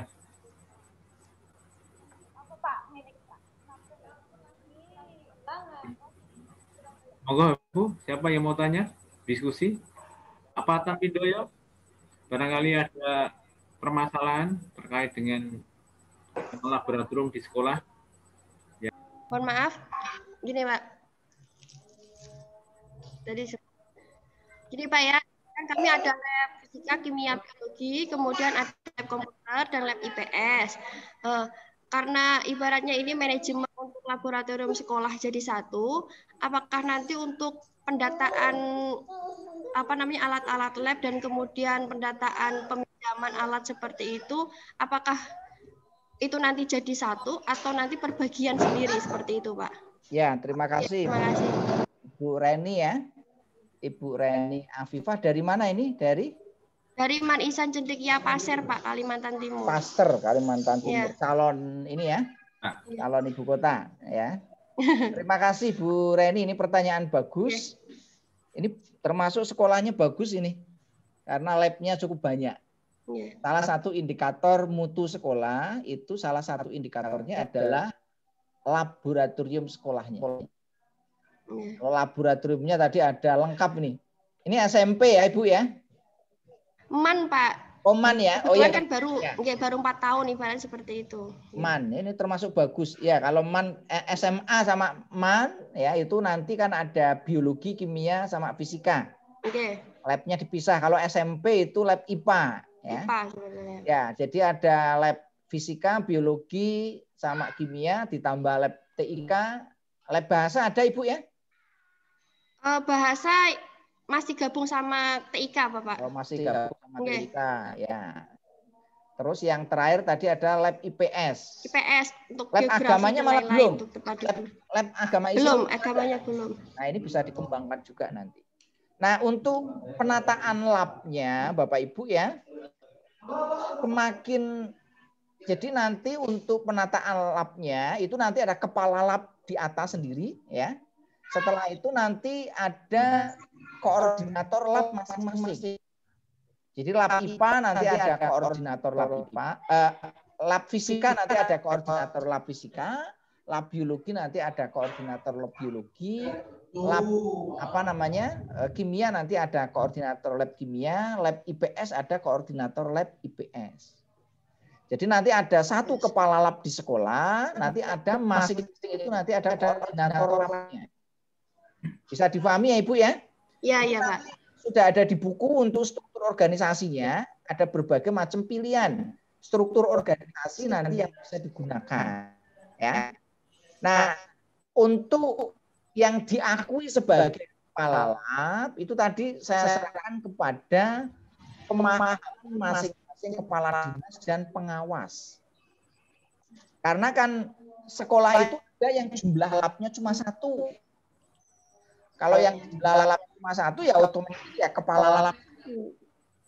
Ada yang labnya itu ada 5, ada yang 8. Apakah itu nanti sama di jumlah kepala labnya? Maka itu sebenarnya berdasarkan penafsiran dari siapa? Dari kepala dinas dan pengawas sekolah. Ya. Jadi bisa saja nanti satu sekolah itu kepala labnya yang diakui untuk mengganti 12 jam itu bisa lebih dari 1. Asalkan nanti tadi bisa ada penjelasan yang rasional. Tetapi untuk mengefektifkan kerja di sekolah itu idealnya, ini bicara ideal ya Bapak Ibu ya, itu ada kepala lab itu yang di sekolah 1 orang, membawai nanti koordinator masing-masing laboratorium. Sehingga nanti yang kepala lab itu mengkoordinir aja sifatnya. Seperti nanti lab IPA ya yang mengurusi, yang memang mengerti lab fisika yang mengurusi yang memahami tentang fisika. Lab kimia yang mengurusi yang memahami tentang kimia. Idealnya begitu. Nah, kalau lab sekolah nanti kan dia secara umum karena dia akan mengurusi semua laboratorium. Itu ya Ibu ya. Masalahkan yang di Man Ihsan Cendekia yang ada di Pasir Kalimantan Timur. Begitu Ibu, ada yang mau disampaikan lagi silakan. Iya Pak, terima kasih sudah cukup. Yang lain monggo kalau yang ada yang dipertanyakan. Ya izin bertanya Pak. Silakan Pak Patan. Ya gini Pak, untuk identifikasi alat yang layak diganti atau diperbaiki itu itu gimana Pak? Untuk indikatornya kerusakannya berapa persen? Seperti itu Pak. Nah, ini untuk identifikasi apakah suatu alat itu layak untuk diganti atau tidak. Itu bergantung pada alatnya. Ini Pak Patan itu labnya lab apa ini yang mau ditanyakan? Lab komputer Pak. Jadi kadang begini Pak, maksudnya ada kan komputer itu kan perkembangan software kan cepat itu biasanya Pak. Kadang komputer yang 2 tahun yang lalu untuk dipakai software terbaru itu kayak nggak kuat gitu nah Pak. Ya, nah, itu betul Pak. Seperti gimana itu Pak? Ya ini memang yang kepala lab itu harus pinter-pinter ya mengelola lab komputer. Memang lab komputer itu kalau mau dituruti Pak ya itu mungkin ya itulah Pak. Paling cepat gantinya. Nah memang ini kalau saya sendiri mensiasatinya, saya pernah mengelola lab juga ya untuk komputer biasanya ini mensiasatinya begini. Jadi kalau saya misalkan menggunakan software, saya kan mengajar gambar teknik pakai komputer Pak ya. Softwarenya AutoCAD. AutoCAD termasuk software yang berat. Nah sehingga solusinya bagaimana? Kalau komputernya itu speknya tidak terlalu tinggi, terus dari sisi performanya masih bagus, ya biasanya saya menggunakan software yang tidak terlalu up to date. Contoh kalau saya mengajar, itu saya menggunakan AutoCAD versi 2014. Kenapa nggak pakai yang 2020? Kadang-kadang mahasiswa suka tanya begitu. Ya saya jawabnya begini, kalau nanti pakai 2020, kalau pakai komputer pribadi saya mampu. Cuma kalau nanti Anda nanti pakai komputer kampus, ya kan, mengoperasikan AutoCAD 2020 dengan kondisi spesifikasi hardware yang ada di kampus, Anda nanti kalau sekali ngeklik sambil minum kopi sebentar gitu ya, nanti ngeklik lagi lama. Nah begitu saya jelaskan begitu dia paham. Ya, oh bener Pak. Ternyata kalau nanti kita menginstal software yang terbaru itu nanti efeknya begitu. Nah memang nanti kalau dia nanti beli komputer nanti saya sarankan. Kalau Anda nanti pakai laptop sendiri saya sarankan. Kalau untuk software yang seperti ini spek minimalnya apa? Ada 3 faktor utama ini untuk komputer ini Pak. Yang kalau mau mengupgrade minimal 3. Yang pertama biasanya saya sarankan memorinya, RAM-nya. Yang kedua adalah hard disk-nya. Saya tidak menyarankan sekarang pakai hard disk. Jadi nanti kalau pengadaan komputer jangan pakai hard disk Pak. Tetapi pilihlah SSD. SSD mahal Pak. Ya beli yang ukurannya kecil. Yang 256 aja cukup. Lah nyimpennya gimana Pak? Nyimpennya sekarang di cloud. Paham ya Pak ya? Jadi jangan nyimpen di komputer situ ya cepet habis. Nyimpennya mereka di cloud. Di mana? Ya di email ya, atau di Google Drive ya, atau di tempat-tempat cloud yang lain. Sehingga nanti bisa lebih efektif dan efisien. Kalau punya duit, nanti prosesornya di-upgrade. Nah biasanya nanti prosesor gabung dengan mainboard. Itu yang repot karena kalau gabung dengan mainboard biayanya mahal. Ya kan? Jadi itu Pak.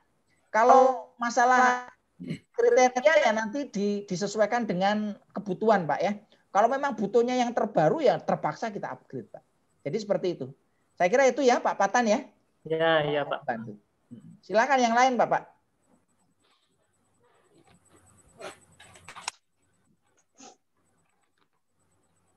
Ada yang mau ditanyakan? Monggo Bapak Ibu. Di Jogja pas jam 12 lebih ya, pas jam 12. Ada di chat Ibu Susam nih belum kedengaran suaranya nih Bu Susam nih. Ini di Tengguru ada Pak ini terkait dengan hal-hal apa saja yang dipenuhi dalam menanggulangi bahaya atau kecelakaan mungkin yang terjadi di laboratorium. Ya mungkin K3 tadi ya Bu ya. Ya, nanti akan disampaikan khusus materi tentang K3 ya Bapak Ibu ya. Keselamatan dan kesehatan kerja. Jadi ini kaitannya dengan K3 ini sebagai intro aja, nanti sebelum dibahas secara detail oleh Pak Yuwono atau Pak Hartoyo ya yang akan membahas K3. Pak, ya saya Pak mau nanya. Oh ya, silakan Ibu. Begini, kondisi di sekolah kami ini kan perbukitan ya. Jadi agaknya susah saluran air untuk terutama untuk laboratorium IPA.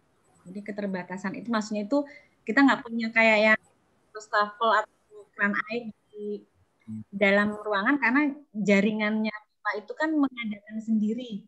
Iya, Artinya betul. di sekolah kami itu daerah perbukitan belum ada saluran air yang kayak di kota-kota yang dari pusat pada IAM. Jadi kami mengadakan sendiri kayak tanduk atau apa.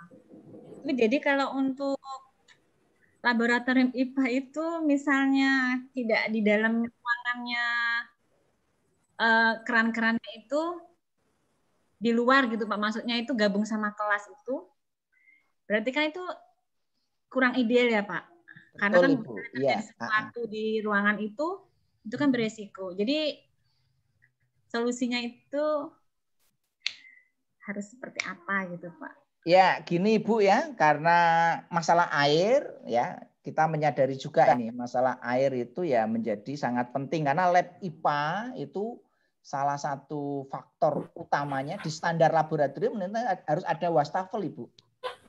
Ya, untuk mencuci ya, mencuci baik bahan maupun peralatan. Nah, di sini nanti memang ada standarnya. Berapa minimal harus ada wastafelnya. Jumlah minimalnya nanti bisa dibaca di standar Ibu ya. Nah, cara mengatasinya gimana kalau airnya sulit? Nah, nanti Ibu bisa di wastafel itu nanti bikin semacam kayak pancuran ya. Bikin ember nanti dilubangin ya, tidak lewat wastafel enggak apa-apa untuk melakukan itu. Ya, tetap wastafelnya harus ada. Tetapi nanti tidak pakai keran yang model biasa ya, tapi nanti mungkin karena kesulitan air bisa pakai pancuran tempat wudhu itu ya, dengan keran yang tidak terlalu kenceng karena kesulitan air, sehingga nanti tidak boros-boros siswanya. Nah ini untuk pendidikan karakternya bagus ya, untuk yang daerah kekurangan air, seperti kalau di Jogja kan di Gunung Kidul juga kekurangan air. Nah ini perlu nanti pendidikan karakter, bagaimana mengoptimalkan penggunaan air. Ini penting ya. Karena air itu sebagai salah satu energi ya atau sumber energi yang dibutuhkan oleh manusia. Nah, ini penting sekali Bapak Ibu ya. Nah, silakan nanti Bapak Ibu berkreasi kalau ada masalah-masalah yang seperti itu. Tapi tetap sebaiknya praktikum ya di lab. Ya. Kalau tadi airnya sulit ya nanti Ibu tinggal bikin tadi aja ya, kayak pancuran di masing-masing wastafel ya. Mungkin embernya nggak usah besar-besar, embernya kecil aja. Kalau nanti embernya besar kan malah makan tempat. Nanti lubang airnya disesuaikan. Sehingga nanti untuk mencucinya Bapak Ibu nanti bisa pakai teknik menggunakan apa namanya? Kain lap yang mudah sekali dibersihkan gitu ya. Sehingga nanti membersihkannya tidak membutuhkan banyak air. Misalkan menggunakan apa namanya kain lap yang punya daya serap tinggi, sehingga nanti sekali di apa namanya usap itu sudah bersih dan kering, tidak membutuhkan banyak air. Tapi tetap untuk pengenceran bahan tapi penting. Jadi nanti buang limbahnya jangan sampai nanti larutan-larutan yang pekat nanti dilap, nanti bisa kecelakaan pada tangan ya. Tetap itu nanti harus diencerkan sebelum nanti dibersihkan. Kalau itu tidak berbahaya tidak apa-apa, kecuali yang H2SO4 pekat itu harus diencerkan dulu sebelum nanti dibersihkan pakai. Sehingga nanti tidak membuat tangan menjadi sakit. Saya kira itu Ibu ya, salah satu solusinya. Terima kasih Pak. Ya, sama-sama Ibu.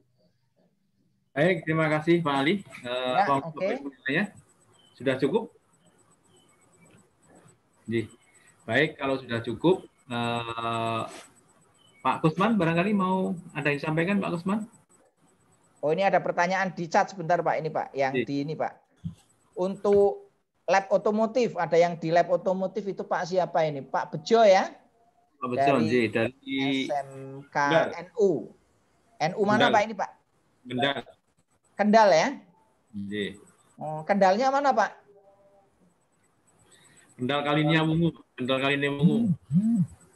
Oke ya. Kakak saya juga di sana ini, di Kendal ya. Oke ya, ini untuk masalah limbah oli, itu kan oli termasuk B3. Nah, untuk B3 penanganannya bagaimana? Kalau ada yang mengepul ya lumayan, berarti kan nanti itu bisa dilakukan untuk pemanfaatan lagi. Ya. Tapi pastikan nanti untuk proses perpindahannya itu aman, karena ini termasuk limbah B3. Sehingga nanti bisa dilakukan untuk dimanfaatkan di industri-industri. Misalkan digunakan untuk di industri. Kan ada sekarang banyak mengembangkan oli bekas itu untuk diubah menjadi energi lain, ya.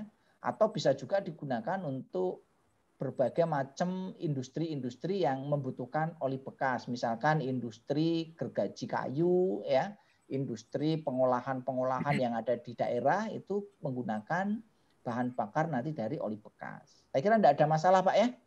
Ya, yang penting nanti prosesnya aman, ya. Dan yang penting juga nanti pembelinya itu juga sudah mempunyai izin juga supaya lebih aman lagi. Karena nanti kalau pembelinya ini tidak punya izin, nanti kalau ini dapatnya dari mana? Dari SSK ini nanti ikut ke bawah-bawah. Kalau seandainya nanti industri yang pakai itu terbukti mencemari lingkungan. Sebaiknya nanti ya ditanyakan ke sana supaya nanti penggunaan bahan B3 itu tidak membahayakan lingkungan. Saya kira itu Pak Bejo. Terima kasih Pak Sri, ya. Monggo. Terima kasih Pak Bejo dan Bapak Ibu yang lainnya, Pak Ali juga. Mungkin pertemuan ini cukup ya. Kemudian Bapak Ibu ada berapa yang WA terkait dengan jadwal. Rencana kan kita besok itu yang ada berapa yang sudah mulai online di sekolah Bapak Ibu ya. Untuk jadwal nggak masalah ya Pak untuk besok ya. Pak, ada yang sudah online, Pak. Nggak masalah ya. Salah, insya Allah bisa diatur. Baik, jadi jadwal sementara tetap seperti yang kita sampaikan. Oleh karena itu, insya Allah tidak ada perubahan Bapak Ibu. Baik, Pak Ali, sekali lagi kita mengucapkan terima kasih Pak sudah membersamai kepada Bapak Ibu. Mudah-mudahan ilmunya bermanfaat dan nanti bisa diaplikasikan di sekolah kita, khususnya untuk mengelola laboratorium sekolah sehingga menjadi laboratorium yang modern, yang baik, yang tidak hanya sekedar bisa sedap dipandang mata, tetapi juga secara efektif, maksimal bisa digunakan untuk membantu proses pembelajaran di sekolah. Terima kasih Bapak Ibu. Ada kurangnya kami mohon maaf. Salam kami dari Jogja. Bapak Ibu sehat selalu. Tetap semangat, mudah-mudahan pandemi ini segera berakhir. Terima kasih Pak Ali, terima kasih Bapak Ibu yang lainnya. Kira-kira perlu foto bersama, Mboten? Silakan.